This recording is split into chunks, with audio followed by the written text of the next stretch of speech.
সম্মানিত বন্ধুগণ, আজকে কিছু বিষয় শেয়ার করব জমি ক্রয় সংক্রান্ত। আপনি কখনো গোপনে জমি ক্রয় করবেন না, কারণ গোপনে ক্রয় বিক্রয়ের মাঝেই সমস্যা জড়িয়ে থাকে। যেমন ধরেন, আপনি আপনার একজনের ভাই বোনের সম্পত্তির মধ্যে বোন থেকে সম্পত্তি নিয়েছেন, গোপনে নিয়ে কয়েক দাগের সম্পত্তি এক দাগে উঠায় নিয়ে রেজিস্ট্রি করে নেবেন। এতে সমস্যা বীজ বপন করে নিয়েছেন। তাই গোপনে সম্পত্তি কিনা থেকে বিরত থাকবেন। প্রয়োজনে আশেপাশের মানুষ থেকে ওই সম্পত্তি বিক্রির সম্পর্কে ধারণা নেবেন, কোনো সমস্যা আছে কিনা, দোষ ত্রুটি আছে কিনা, আর স্থানীয় মানুষদেরকে জানাবেন।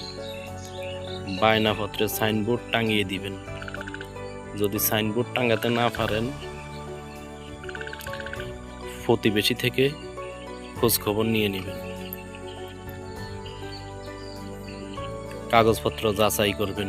সিএস থেকে বর্তমান বিএস রেকর্ড পর্যন্ত যত ডকুমেন্ট আছে, মধ্যখানে যদি বন্টন বা দানপত্র হয়ে থাকে, সব কিছু তথ্য নিয়ে নেবেন।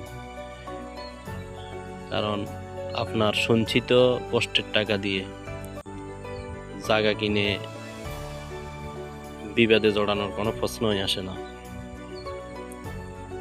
স্থানীয় মানুষদেরকে সাক্ষী হিসেবে রেজিস্ট্রির সময় রাখবেন, এটাও অনেক উপকার। যে বায়নাপত্র করার পরে দ্রুত রেজিস্ট্রি করে নেবেন, বেশি ঘুরেফেরা করার প্রয়োজন নাই। এতে করে প্রতিবেশী কুচক্রী কিছু মানুষ সমস্যা জড়াই দিতে পারে। জমি ক্রয় বিক্রয় শুধু কাগজপত্রের মধ্যে সীমাবদ্ধ নয়, স্থানীয়ভাবে প্রতিবেশীর সুবিধা অসুবিধাও নির্ভর করে। আপনি আপনার সঞ্চিত টাকা দিয়ে ক্রয়কৃত জমি অন্যজনে এসে প্রিয়ানশান করে আপনাকে হয়রানি করতে পারে। তাই পরামর্শকৃত বিষয়াদি বিবেচনা করবেন জমি ক্রয় করার আগে। ধন্যবাদ সবাইকে।